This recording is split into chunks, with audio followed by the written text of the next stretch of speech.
Welcome again to Reflections on the Community and its Cultures. This time around, some notes on healthy families and a look at square dancing in the community. Later, Kim Emert and Travis Alexander will talk about some Kansas Children's League efforts toward improving families and the roles of fathers. First up, caller Bruce Main and dancer Ruby Smith will talk about the Promenade Club and the fun and health benefits of square dancing. That's coming up on Reflections. Okay, Reflections continues now as we welcome a couple of folks, one of whose names I've already mangled, Erin Emert. And forget what I said earlier. There's nothing wrong with that person I mentioned earlier, but it's not this person, Erin Emert and Travis Alexander, here to talk about Kansas Children's Service League, correct?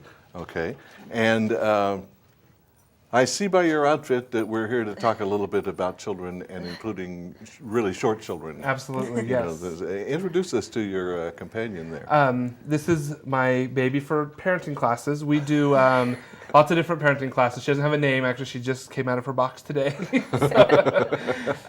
We have 20 of these that we use to teach a class we call Conscious Fathering. A little bit about KCSL real briefly. KCSL started back in the 1800s serving children in both Wichita and Topeka as an orphanage. And then in the early 1900s, whenever children started to be orphaned and sent on the orphan trains from New England, preachers would go from both Wichita and Topeka to Concordia, where the orphan train stopped, and they would collect as many children as they could and take them back to the orphanages. Because lots of farmers and stuff would go to those trains and collect those children to become manual labor on their farms. And the clergy said that's not right. These children deserve a life. And so they would take them back to the orphanages, clean them up, and get them into good homes.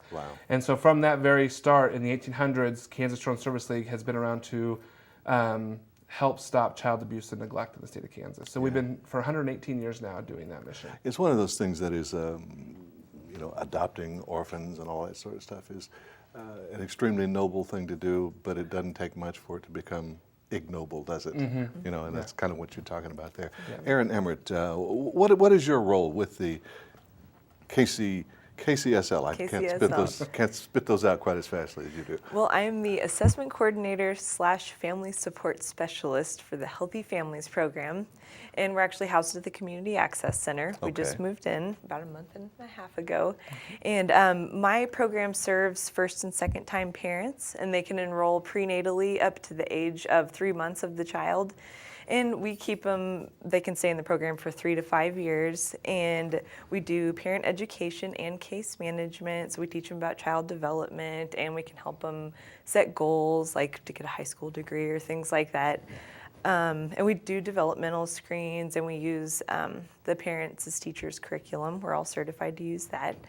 And we do just a variety of things. We track immunizations, and we do a little bit of everything. And Travis Alexander, I don't think I gave you a chance to talk about titles and duties. Yeah, I started a little bit. I'm the fatherhood coordinator for Southeast Kansas. Fatherhood. What we are trying to do is really help fathers in their role. The baby doll, I talked a little about the conscious fathering class I teach. A lot of people, we talk about women are naturally programmed to be mothers, and they are to a certain level. But men are naturally programmed to be fathers to a certain level as well. But nobody's born knowing how to change a diaper and make a bottle and feed a baby. So what we do is in a 3-hour period, it's a free class to anybody. You don't have to be a dad. Anyone can attend. We just target it towards dads. In that 3-hour class, we teach you how to make a bottle and feed your baby, how to burp your baby, how to change your baby's diaper head to toe. We talk about the difference between changing a baby girl and changing a baby boy, and how to handle that. It's less hazardous with the girls, right? Yes. We talk about how to dress your baby and how to swaddle. As you can see, I've swaddled my little baby here to keep her safe and warm, and several other reasons. Let me stop for just a moment, because you do have the child, the childish thing. What's the term for this? This is the official term is a childbirth graphics doll. Graphics doll. Yes. Okay, very much.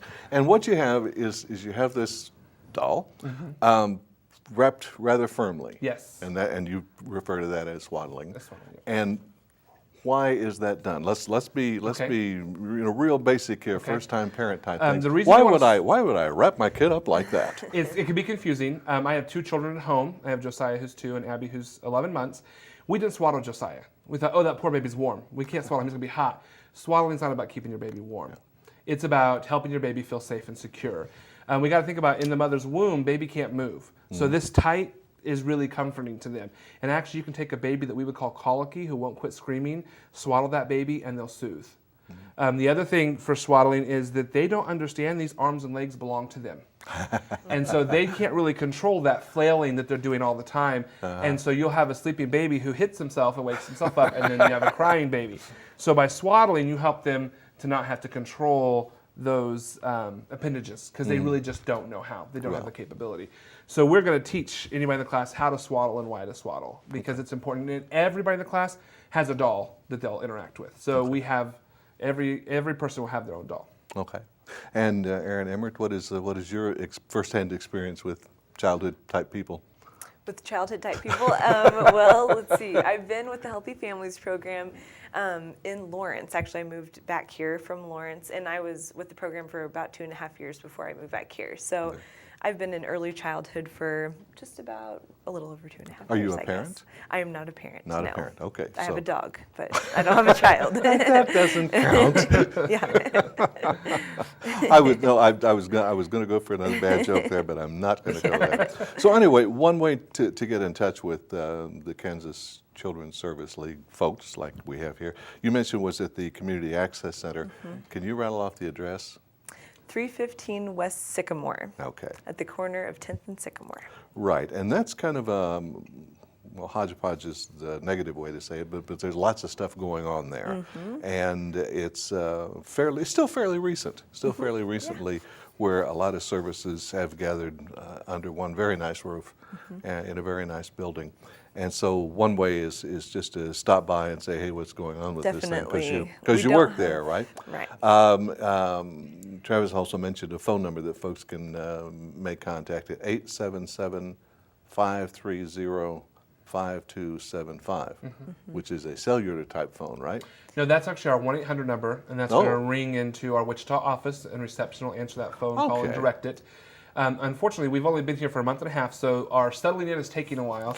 We have cell phones that have Topeka phone numbers. They are being given Independence phone numbers. So we're waiting on that before we really have those numbers to give out. Okay, all right. But anyway, 877-530-5275, and say, what are those folks in Independence with the Children's Service? And they say they do real good stuff, and they'll get you connected up there. Okay, so you mentioned classes that go on. What other kinds of things happen through the Children's Service League? Through the whole agency or just in Independence? Well, let's talk about what they keep you busy with. Oh, what they keep me busy with. Well, I do the assessments when we get first families. Okay, that's again one of those terms that means a whole lot to you and a whole lot to teachers, but it's different for you than it is for teachers. Right. You're the assessment coordinator. Okay. What does that mean? That means when we get a family, I go into their home and I talk to them about lots of different things, their childhood, any mental health, substance abuse, criminal background. I mean, we cover everything. And then we decide if they qualify. In a fairly non-confrontational way. Exactly, of course. You're not the cops. Exactly, exactly. The goal of that assessment is to find out, is there stress in this parent's life? Right, exactly. That's what we're looking for, is what kind of stress do you have? They call it the family stress checklist is what we call it. So, and so we do the assessment, and then I will actually, I'm the only home visitor right now. So I do the assessments, and then I'm also the home visitor. And then once we get going and have several families, we'll have what we call family time. And that's when our families will get together and have a socialization time and an educational topic. And and then one of the focuses or foci, or however you say the plural of that word, is on new families. But that's not the only focus, is it? Right. I mean, some people who've been in the family business for a while still don't know what they're doing. Let's face it. Some of us are dumber than others. Well, yeah. Right now, our target is first and second time parents. There's research coming out that it could be as effective on parents who have had more than 2 children, but right now it is first and second time parents that we target. So. Yeah, again, I don't know, it seems like if you've had, like more than 2 shots at it, you may have had bad habits that are so ingrained that they're harder to get at. Yeah. What kind of good habits do you try to start with? Either one of you.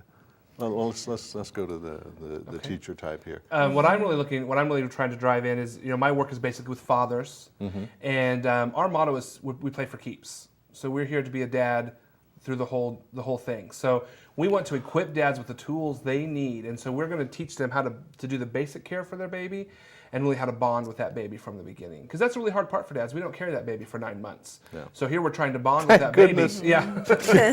So we really want to help dads and support them through that role of bonding with that baby and really getting a good firm start on that. Yeah. And where do you start? I mean, okay, you've got the child substitute with you here, and you're providing one of those to a guy who comes into your classroom type situation. Is that step one? For some of them it is. We're going to meet dads where they are. And the other important part about it is I'm not here to tell you how to be a dad. Yeah. I'm not here to tell you who's a good dad. I'm here to help you be the dad you want to be. And so a good example of that with the baby doll is you've got a new baby in the hospital. The diaper needs changed. Dad tries to change the diaper. He makes one mistake. And mom or grandma or auntie in the room, oh, just let me do it, just let me do it. And right there, dad's role is defined. That's the aunt's job. Yeah. But right there, dad hasn't had the chance to learn to do it. So we want to give him that equipment so that what I say to my wife every day is, I'm their father and I'm capable. And so I want every dad to feel like they can say that. Some days. But yeah, you're right. Parents do have some biological tools available to them. But some dads don't master those tools quite as easily as some moms. And not trying to badmouth all the fathers in the world either. Some of us were really, really good. But Well, the other thing we're looking at here is we've got a generation of men who we are expecting something new of them that the last generation wasn't expected to do. And so we have this whole 180 going on, and men don't know how to do that, and nobody's taught them, so someone has to. Right. And again, you mentioned one session that you do that's basically a one-session type, introductory type thing, and I assume you do other work too, right? We do. We don't just say, okay, good luck now, we taught you how to take care of your baby. That's right. We do a fatherhood networking group, which will be starting in Independence very soon. We do not have a date set yet. Okay. But that is a time we do try to once a month where dads just get together and talk about being a dad and how we can support each other in that role. And we also do like what the dads want to learn about. So for instance, the one I did last night, we talked for an hour on discipline and ways to discipline your child.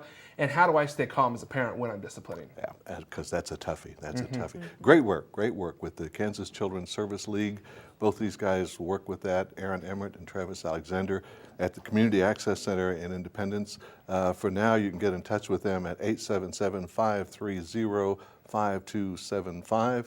And we also got in touch with you here on the program. Thanks a lot. Enjoyed the conversation. Thank you for being with us for this edition of Reflections.